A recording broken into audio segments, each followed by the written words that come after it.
오늘은 기도는 문을 엽니다. 이런 제목으로 하나님 말씀을 전하겠습니다. 기도는 기회의 문을 열어줍니다. 준비도 기회를 주죠. 그래서 링컨은 이렇게 말했는데, 나는 준비할 것이다. 그러면 언젠가 나에게 기회가 올 것이다. 그렇습니다. 우리가 실력을 준비하면 기회가 오는 것입니다. 실력을 준비하면 기회가 오지만 또한 기도하면 기회의 문이 열립니다. 왜냐하면 하나님께서 우리의 알파 오메가 되시고 처음과 끝이시고 전능하신 분이기 때문에 우리가 기도할 때 문이 열릴 줄로 믿습니다. 기회의 문도 열리고, 여러분 관계의 문도 열리고, 또 직장의 문도 열리고, 사역의 문도 열리고, 문이 열리는 거죠. 문이 열려야 돼요. 아무리 차가 좋아도 앞에 문이 딱 닫혀 있으면 차가 한 발짝도 못 갑니다. 근데 문이 열려야 돼요. 그 문을 누가 여십니까? 하나님이 여시는, 하나님이 열기도 하고 닫기도 하시고, 그러므로 우리는 문을 여시는 하나님께 기도하는 것입니다. 바울이 바로 그것을 기도를 통해서 문이 열리는 것을 체험했는데, 기원 후 50년경에 바울이 신라와 함께 터키 지방에서 먼저 이렇게 전도를 하다가 하나님께서 환상 중에 이제 거기서 말씀 전하지 말고 이 대륙을 넘어서 바다 건너편에서 지금의 그리스 지방, 거기서 복음을 전하라. 그래서 바다를 건너서 이제 빌립보라는 지역에 왔습니다. 빌립보는 지금의 그 고린도, 지금의 그리스 나라의 북부 지방에 있는 해안 도시인데, 그 당시에는 그 그리스가 두 지역으로 갈려 있었습니다. 위에 북부 지방은 마케도니아다 이렇게 말했고, 남쪽 지방은 아가야 이런 식으로 불렀는데, 북부 지방에서 제일 큰 도시가 빌립보 도시입니다. 그리고 남쪽 지방에서 제일 큰 도시가 고린도 도시였고, 그 빌립보 도시에 갔어요. 그 가가지고 이제 며칠 있다가 맨 처음에 한 게 뭐냐면, 기도할 만한 장소가 없는가 하고 기도할 장소를 찾아다녔습니다. 기도라는 게 물론 우리가 뭐 어디서나 할 수 있고 그러지만, 기도를 좀 집중적으로 할 필요가 있거든요. 기도를 집중하려면 좀 기도를 집중할 수 있는 장소가 필요합니다. 그걸 집중할 만한 곳이 없으면 기도를 집중해서 못합니다. 그래서 기도를 좀 집중해서 할 만한 장소를 막 찾아다니다가 강가에 도착해서 여기서 기도하면 좋겠다. 강가에 앉아 있는데, 거기서 기도도 하고 앉아 있는데 그 여인들이 모여 있었습니다. 그 여인들에게 앉아서 이렇게 같이 대화를 했습니다. 그 대화를 하는데 하나님께서 그 중에 한 여인, 많이 있었는데 다 그런 게 아니라 그 중에 한 명의 마음을 하나님이 탁 열었어요. 주님께서 마음을 탁 열었어요. 마음을 열리니까 말씀이 쑥 들어간 거죠. 근데 그 여인은 자색 옷감 장사였습니다. 자색 옷감이라는 것은 그 당시에는 자주색으로 염색하는 게 상당히 고급 기술이었어요. 그래서 자주색 옷감이 상당히 비쌌습니다.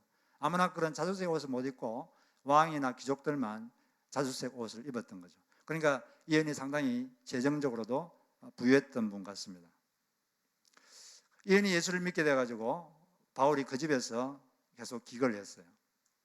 근데 나중에 40절에 보면 바울이 이제 빌립보 도시를 떠나는데, 좀 시간 지나서, 근데 떠날 때 어디서 떠났냐면은 그 루디아 그분 집에서 많은 그 성도들이 모여 있는데 떠났어요. 40절에 보면 두 사람, 바울과 실라가 감옥에서 나와 루디아의 집에 들어가서 형제들, 성도들을 만나보고 위로하고 떠나니라. 처음에는 루디아 한 명만 이제 성도였는데, 이제 점점점 늘어나가지고 많은 성도들이 됐습니다. 이게 보니까 그 루디아 집이 아마 교회로 쓰였던 것 같아요. 거기에 막 사람들이 모여 있고 그런 거 보니까 한 사람을 통해서 사역의 문이 열린 거죠. 그러면 이 루디아라는 사람이 바울에게는 기회였습니다. 그런데 이 기회가 어떻게 열렸느냐? 바울이 기도하러 가다가 그 여인을 만난 거죠. 기도할 장소를 가서 그 장소에서 만나게 된 것입니다. 이처럼 우리가 기도하면 하나님께서 문을 열어 주시는 것입니다. 여러분의 삶에서 어떤 문이 열릴 필요가 있다면 우리는 문을 여시는 하나님께 기도해야 되는 것입니다. 문을 열기도 하시고 닫기도 하시는 그분께서 문을 여시기 때문에 그렇습니다. 그리고 여러분들이 기도하는 도중에 어떤 기회가 생기면 과감하게 그 기회를 잡으시기 바랍니다. 왜냐하면 그것은 하나님께서 주신 기회이기 때문에 그렇습니다. 기도는 전도의 문을 여는 거죠.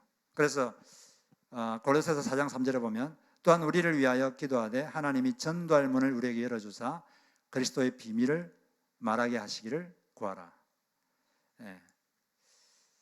전도할 문이라는 건 전도할 기회를 준다는 거죠.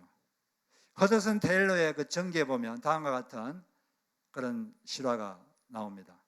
그분이 중국에서 이제 전도를 했는데 어떤 지역에 예수 믿는 사람이 3명 내지 4명만 생기면 그곳에 선교 기지를 구축하고 그곳에 자기 동력자 선교사를 보냅니다. 거기서 이제 하는 거죠. 그러고 나서 이제 정기적으로 이렇게 보고를 받습니다. 그런데 꽝조우라는 선교 기지에서 이해할 수 없이 많은 결신자가 계속 생기는 거예요. 많은 사람들이 예수를 믿고 열매가 많습니다. 꽝조우는 지금 그 홍콩 바로 옆에 위에 붙어 있는 그 중국 남부 지역이죠. 그런데 그 지역은 객관적으로 보면은 그렇게 오히려 사역하기가 어렵고 그런 지역인데 어떻게 이 지역에서 이렇게 결신자가 많이 나올까 이해가 안 됐어요. 그러고 있다가 이제 안식년을 맞아서 연고로 갔는데 가서 이제 스코틀랜드에서 어느 교회에서 선교 보고 집회를 했습니다. 선교 보고 집회를 하고 이제 끝나는데 어떤 신사분이 잠시 자기를 보자는 거예요. 그래서 만났는데 그 신사분이 혹시 어떤 선교사님에 대해서 아십니까? 물어보는 거예요. 근데 바로 그 선교사가 꽝조에 있는 자기가 바로 그 선교사예요. 그러면서 막 이 선교사에서 꼬치꼬치 물어봅니다. 그래서 왜 그러시냐 그러니까 사실은 그 선교사가 어릴 때부터 자기가 아주 가장 친한 친구라는 거예요. 그 친구가 그곳에 선교사로 갔을 때부터 자기가 지금까지 6년 동안 하루도 안 빠지고 매일 무릎을 꿇고 그 지역에 선교 열매가, 전도 열매가 가득하도록 그곳에 영적 부흥이 일어나도록 매일 그렇게 기도를 했다는 것입니다. 그제서야 이제 허드슨 테일러 선교사는 그 지역에 왜 그렇게 이해할 수 없이 많은 선교 열매가 있었는가, 왜 그런 결신자가 있었는가를 깨닫게 되었다고 합니다. 이런 일은 오늘도 일어나고 있는 것이죠. 우리가 기도할 때 하나님께서 여러분에게 문을 열어줄 줄로 믿습니다. 여러분 직장의 문을 열어주시고 또 닫힌 관계의 문도 열어주시고 또 여러분 건강의 문도 열어주시고 또 사역의 문도 열어줄 줄로 믿습니다. 우리는 다 예수 믿는 사람들은 다 기도를 되게 하고 싶어요. 또 기도를 해야 된다고 생각하고, 근데 기도를 하는데도 어떨 때는 기도가 별로 재미가 없고 되게 무미건조할 때가 있습니다. 되게 건조하고 뭔가 즐겁지가 않고 그럴 수도 있어요. 또 어떨 때는 또 뭐 어떤 사람들은 찬송한 가사에 보면 내 기도하는 그 시간 가장 그 시간이 즐겁다 이런 찬송도 있는데 자기는 뭐 그러지도 않고 그럴 때가 있고, 또 다른 사람들은 뭐 기도 응답을 잘 받는 것 같은데 기도해도 하나님은 침묵하시고 그런 경우가 있어서 기도를 하다가도 그만두기도 하고 뭐 그런 경험을 우리가 할 때가 있습니다. 내가 기도하는 게 소용이 있는가 이런 생각도 들기도 하고. 그런데 우리가 기도를 할 때 우리 영감 넘치는 즐거운 기도 또 응답 넘치는 능력 기도를 하려면 좀 필요한 게 있어요. 그게 뭐냐면은 제일 중요한 게 자기 마음을 하나님의 마음과 조율시키는 것입니다. 자신의 마음을 하나님 마음과 일치시키는 거예요. 하나님 마음과 자기 기도자의 마음과 하나님 마음이 조율될 때 그때 기도가 영감이 넘치고 또 기도가 즐겁고 또 응답받는 능력의 기도가 되는 것입니다. 음악가들이 기타를 연주할 때나 또 바이올린을 연주할 때 연주하기 전에 반드시 뭘 합니까? 선을 맞춥니다. 조율하죠. 선을 맞춰요.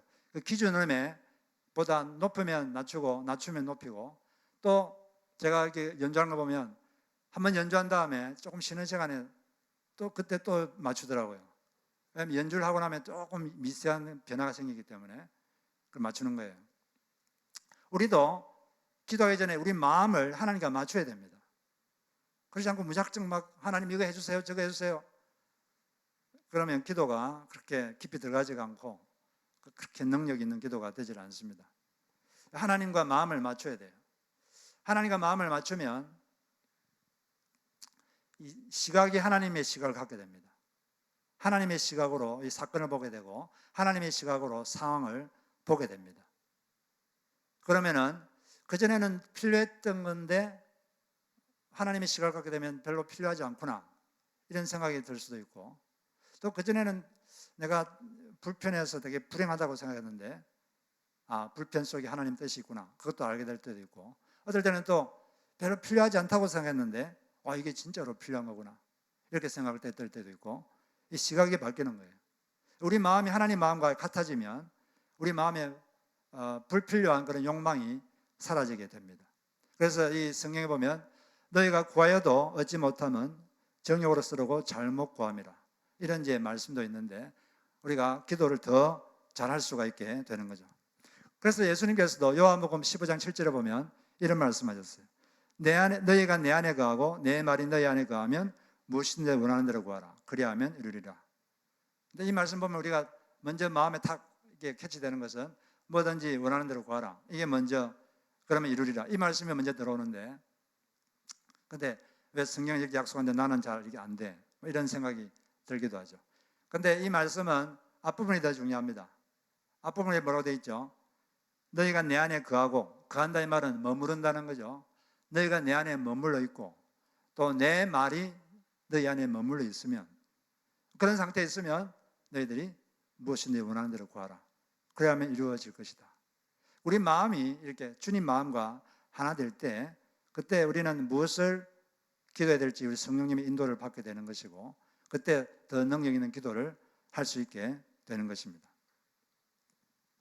그러면 어떻게 하면은 우리 마음을 주님 마음과 일치시킬 수 있겠는가? 어떻게 조율을 할 수 있겠는가? 제가 이번 주에 이 주기도문 앞부분을 가지고 우리는 주님 마음과 우리 마음을 하나로 묶을 수가 있습니다. 저는 이번 주에 기도하기 전에 이렇게 기도했어요. 먼저 이런 고백을 한 다음에 그 다음에 기도를 했습니다. 이런 식으로 이런 고백을 했죠. 하나님 아버지, 전능하신 하나님, 하나님 당신은 분명히 저의 아버지이십니다. 저는 저의 이름이 높아지는 게 아니라 하나님 이름이 높아지기를 원합니다. 저는 제가 통제하려고 하지 않고 하나님께서 통치하시기를 원합니다. 제 뜻이 이루어지기를 원치 않고 하나님의 뜻이 이루어지기를 원합니다. 이렇게 기도를 하고 나니까 제 마음이, 주님과 마음이 많이 이렇게 그 마음에 가까워지는 것을 제가 느꼈습니다. 우리가 우리 마음을 어떻게 하면 하나님 마음과 일치시키는가? 이 주기도문 앞부분을 가지고 우리는 할 수가 있어요. 주기도문은 두 부분으로 나눠져 있는데, 앞부분은 우리 마음을 주님과 맞추는 부분입니다. 그리고 뒷부분에 우리의 필요를 하나님께 구하는 부분이죠. 먼저 보면은 하늘에 계신 우리 아버지요. 하늘이란 것은 땅을 초월해 있는 곳이죠. 이분은 초월적인 분이시다. 초월적인 능력을 가지고 있는 초월적인 전능자시다. 그런 뜻입니다. 하나님의 전능하심에 우리의 초점을 맞추면 이 문제의 크기보다 하나님께 집중하게 되고 우리 마음이 그분과 일치가 되는 것입니다. 요한계시록 1장 8절에 보면 주 하나님이 이르시되 나는 알파요 오메가라, 이제도 있고 전에도 있고 장차 올 자요 전능한 자라 하시더라. 하나님은 자기를 나는 전능한 자다 이렇게 말씀하셨어요. 전능하다는 것은 다 하실 수 있다는 거죠. 이 하나님의 전능하심을 우리 마음속에 깊이 각인하는 것이 바로 하나님의 마음과 우리 마음을 조율하는 중요한 부분입니다. 그 다음에는 아버지라 그랬는데 하나님은 분명히 나의 아버지이십니다. 이런 마음을 마음속에 확 각인시키는 게 마음을 하나님 마음과 일치시키는 방법이에요. 이번 주에 저희 아내가 어느 날 갑자기 약간 마음이 좀 불안한 마음이 들었어요. 근데 순간적으로 또 어떤 마음이 들었냐니까 하나님이 나의 아빠가 아니신가. 예수님도 하나님 아빠, 아버지 이렇게 불렀는데, 그래서 자기가 하나님 아빠, 아빠, 아빠 세 번을 부르니까 마음이 이렇게 다시 평안이 오고 마음이 평안이 찾아왔다고 합니다. 꼬마는 능력 있고 자상한 아빠 손만 딱 붙잡고 있으면 든든하지 않습니까? 그래서 우리는 기도하기 전에 하나님은 분명히 나의 아버지시다, 이걸 확실하게 인식하고, 그걸 인식하는 것이, 깊이 인식하는 것이 하나님 마음과 자기 마음을 조율하는 방법이에요.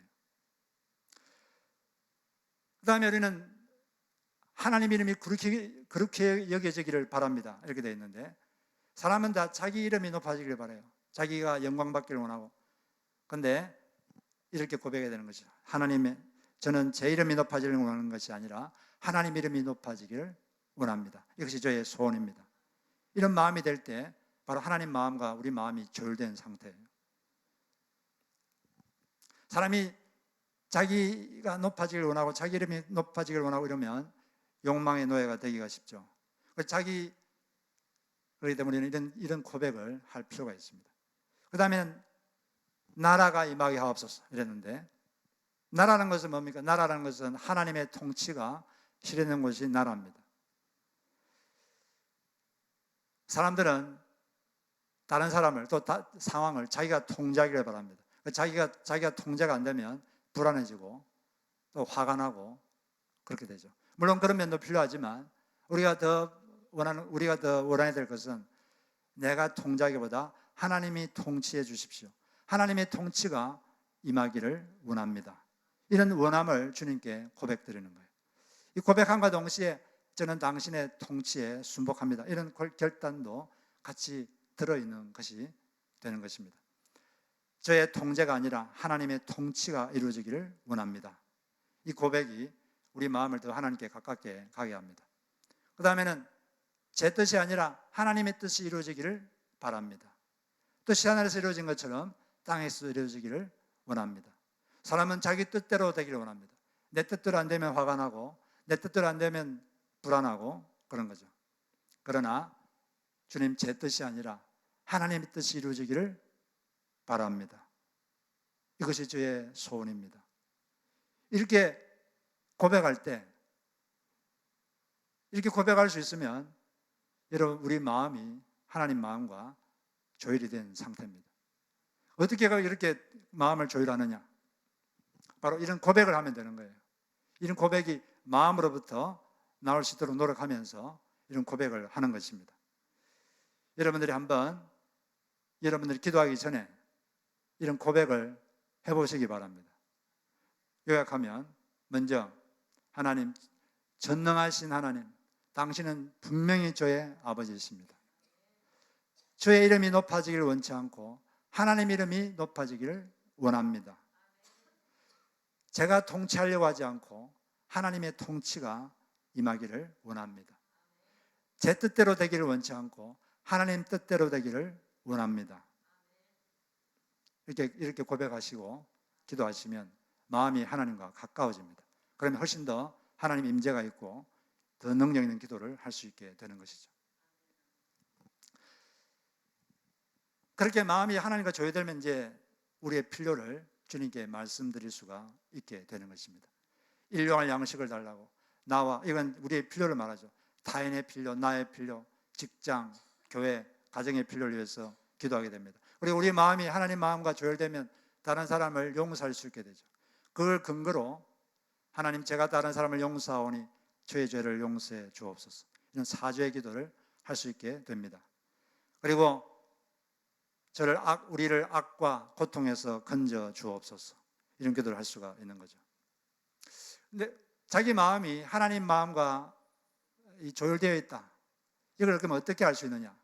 그걸 알 수 있게 해주는 기준을 제시해주는 말씀이 있는데, 그게 데살로니가전서 5장 16절로 18절 말씀입니다. 이 말씀이 곧 예수님의 마음이에요. 항상 기뻐하라, 쉬지 말고 기도하라, 범사에 간수하라, 이는 그리스도 예수 안에서 너희를 향한 하나님의 뜻이니라. 이 말씀이 하나님 예수 그리스도의 마음인데, 우리가 예수님을 더 닮아갈수록 이 마음이 이렇게 되는 거예요. 예수님은 항상 기뻐하셨고 늘 기도하셨고 모든 상황에서 감사하셨습니다. 우리가 점점 그분과 가까워질수록 우리도 상황에 상관없이 기뻐할 수 있게 되고 또 늘 기도할 수 있게 되고 또 감사할 수 있게 되는 것입니다. 그런데 어느 순간에 감사보다는 불평이 자꾸 나오고, 기쁨보다는 우울해지고, 기도보다는 근심이 자기를 짓누른다면 마음이 하나님 마음에 많이 이렇게 멀어져 있는 거죠. 그럴 때 다시 한번 하나님 앞에 나와서 고백하시기 바랍니다. 그럴 때 더 주님과 가까워지는 것이죠. 이처럼 우리가 우리 마음을 하나님 마음과 조율할 때, 그때 우리는 능력 있는 기도, 또 즐거운 기도를 할 수가 있습니다. 그리고 또 중요한 건 기도하기 좋은 장소와 시간을 찾아 나서야 된다는 거죠. 바울이 처음에 빌립보 갔을 때 기도할 장소가 없었어요. 뭐 좀 집중해서 기도할 수 있는 곳이 없었습니다. 없다고 그냥 가만히 있었습니까? 그러지 않고 찾아 나섰어요. 찾아 나서니까 강가가 참 기도하기 좋은 곳이구나. 강가에 가서 그런 기도했습니다. 거기서 루디아를 만났고, 하나님은 거기서 문을 활짝 열어주셨습니다. 우리도 여러분 장소가 없으면 장소를 찾으시기 바랍니다. 기도할 장소가 되게 중요해요. 장소가 없으면 기도가 잘 안 됩니다. 교회 오면 제일 좋고, 안 되면 좀 집중할 수 있는 장소를 찾으셔야 됩니다. 그 다음에 또 우리는 기도할 수 있는 시간을 또 찾아야 돼요. 기도할 시간이 없으면 시간을 찾아서 정해야 됩니다. 안 그러면 기도할 수 없습니다. 기도하는 건 그렇게 쉽지 않습니다. 왜냐하면 사탄이 기도를 자꾸 방해하기 때문에 그렇죠. 왓츠만니가 한 말에 우리가 주의를 해야 되는데, 왓츠만니가 이런 말을 했습니다. 사탄은 우리에게 많은 일을 하도록 격려하면서 우리의 기도 시간을 밀어낸다. 그런 영적인 일들이 기도의 기초 위에 세워지지 않으면 별 가치가 없으며 장래 결과도 헛수고이고 실패로 돌아간다는 것을 잘 안다. 그러므로 사탄의 계략은 우리로 다른 일에 분주하고 기도를 소홀히 하게 하는 것이다. 그렇기 때문에 마귀는 계속 이렇게 기도 못하게 해요. 기도하려고 해도 자꾸 잡념을 주고 집중이 안 되게 하고, 이기시고 기도하시기 바랍니다. 기도하다 보면 낙심될 때도 있어요. 예수님께서 낙심하지 말고 계속 기도하라 그랬어요. 그러면서 과부 이야기를 하셨죠. 과부가 계속 탄원하니까 악한 재판장도 들어주지 않았느냐. 그런데 선하신 하나님이 너희들이 계속 탄원하면 들어주지 않겠느냐. 문제는 너희들이 믿음이 없다는 것이 문제다. 그렇게 말씀하셨습니다. 지속적으로 기도하시기 바랍니다. 그 다음에 우리가 이 본문에서 우리가 배울 수 있는 건, 전도는 싸움이 아니라 사역입니다. 따라해보겠습니다. 전도는 싸움이 아니라 사역입니다. 네. 바울이 이제 기도하러 갔거든요. 강가에 갔는데, 거기서 여인들에게 이제 말을 했는데, 13절에 보면 거기 앉아서 모인 여자들에게 말하는데 주께서 루디아의 마음을 여섰다. 이렇게 되어 있습니다. 여기서는 앉아서 말했다 이 말을 쓰면, 앉았다 이 말이 마음에 좀 와닿았어요. 서서 말하지 않고 앉아서 말했습니다. 여인들하고 앉아서 말했다는 것은 어떤 분위기를 말해줍니까? 자연스러운 분위기, 좀 이렇게 사귀는 분위기, 이런 분위기죠. 자연스러운 분위기, 생활 속에서 그냥 자연스럽게 사귀면서 이렇게 대화를 했는데, 그것이 하나님의 마음을 열어주어서 이렇게 예수를 믿게 된 거죠. 요즘은 포스트 모더니즘 시대인데, 포스트 모더니즘을 살아가는 사람들은 이런 믿음을 갖고 있습니다. 무슨 믿음이냐면, 절대적인 진리라는 것은 없고 모든 것이 자신의 취향에 따라 선택하는 것이다. 절대적인 건 없다. 모든 게 다 자기가 자기 취향에 따라 내가 옳다고 생각하는 것을 그냥 선택할 뿐이다. 이렇게 생각하기 때문에 전도가 아주 힘들어요.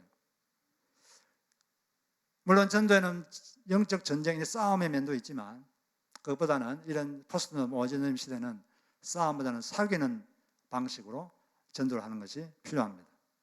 좀 더 생활 속에서 자연스럽게 그냥 생활 속에서 만나는 사람들을 사귀듯이 이렇게 전도하는 거죠. 목장을 통한 전도가 그런 전도고, 관계를 통한 전도가 그런 전도가 되는 것입니다. 제가 이런 이야기를 들었는데, 한국에서 어떤 분이, 신앙 좋은 분이 아침에 출근하다가 교통사고를 당했습니다. 자기가 가만히 서 있는데 뒤에서 그냥 확 박았어요. 그 뒷사람이 100% 잘못한 거죠. 옛날 같은 예수를 믿기 전에는 막 눈알을 부러졌을 텐데, 사고 난 순간 예수님을 생각했습니다. 그리고 어떤 생각이냐면, 내가 저 사람이 예수 믿는지 한번 알아봐야겠다. 하고 이제 나갔어요. 나가지고 뭐 그냥 막 무턱대고 말을 할 수는 없어가지고 사고 처리는 보험회사에 맡기기로 하고, 그분이 다 100% 잘못했기 때문에 되게 미안했어요. 그러니까 그분에게 그러지 말고 우리 식사나 한번 합시다. 그래서 이분을 같이 식사를 하게 됐어요. 저녁 식사를 해가지고 자기는 이제 자기 소개를 했으면 자기는 다른 사업하다가 인테리어 사업을 최근에 하게 된 사람이라고 말하고, 그리고 자기가 어떻게 예수를 믿게 됐는지 자기 간증을 했습니다. 그래서 이 사람이 하는 말이, 자기가 원래 교회를 다녔는데 바빠서 2년 동안 교회를 안 다녔다는 거예요. 그러면서 지금부터 이제 교회를 다니겠다고 그렇게 말을 했습니다. 그러고 나서 이제 헤어졌는데 일주일 후에 그분이 다시 연락이 왔어요. 그 남자분이 연락이 왔는데 그분 아내가 되게 고맙다고, 교회 안 다니는 남편을 교회 다니게 해줘서 참 고맙습니다, 감사를 표현하고, 그리고 하는 말이, 그 맨소레담이라는 회사가 있는데 그 회사에 한국 지사가 생겼는데 그 지사장을 자기가 아주 잘 안돼요, 개인적으로. 근데 잘 말해가지고 한국 맨소레담 한국 지사의 사무실의 모든 인테리어를 전체를 당신이 할 수 있도록 제가 했습니다, 그렇게 말하는 거예요. 그래서 지금 막 인테리어 사업을 시작했는데 그렇게 되고 큰 걸 수주해가지고 날개가, 사업이 날개를 달게 된 거죠. 전도를 했는데 의외로 자기가 기대하지 않은 그런 좋은 일도 생기게 된 것입니다. 이분은 그냥 생활 속에서 이렇게 사귀듯이 이렇게 전도를 한 거죠. 사고 당했는데 그걸 기회로 삼아서 그 사람과 대화를 하고 사귀고, 그렇게 해서 예수님을 전하게 된 것입니다. 우리도 물론 억지로 뭐 이렇게 해서 할 수도 있겠지만, 살다가 뭐 이렇게 만나는 사람, 그런 사람을 그냥 스치지 말고 그 사람을 사귀어서 관계를 맺어서 그 사람에게 예수를 말하고 간증도 하고 식사도 하고 이렇게 사귀는 그런 전도를 여러분 하시기를 바랍니다. 그것이 바로 목장을 통한 전도고 관계를 통한 전도가 되는 것입니다. 그런데 이 마음이란 것은 하나님이 열어주지 않으면 열리지 않아요. 그래서 여기도 보면 주께서 마음을 여사, 주께서 마음을 열었다고 되어 있어요. 우리가 관계도 그렇습니다. 관계도 내가 아무리 해도 상대방의 마음을 안 열면 아무리 다가가도 관계가 성립이 안 됩니다. 마음이 열려야 돼요. 그 마음을 누가 열어줍니까? 하나님이 여시는 거예요. 그래서 우리는 사람에게 말하기 전에 하나님께 먼저 말을 해야 됩니다. 그게 바로 기도죠. 그렇게 할 때 하나님께서 여러 가지 문들을 열어줄 줄로 믿습니다. 여러분 이번 주에도 하나님 앞에 영감이 넘치는 기도를 하시고 기도 시간이 즐거운 시간 되기를 바랍니다. 그러려면 먼저 여러분 마음을 하나님 마음과 조율시켜야 돼요. 그냥 무턱대고 뭐 이거 해주세요 저거 해주세요 한다고 기도가 되는 게 아닙니다. 마음을 먼저 주님과 하나로 맞추시고 기도하셔서 능력 있는 기도에 하나님께서 그 기도의 문을 여시는, 많은 문을 여시는 것을 체험하시기를 주의 이름으로 축복합니다. 우리 잠시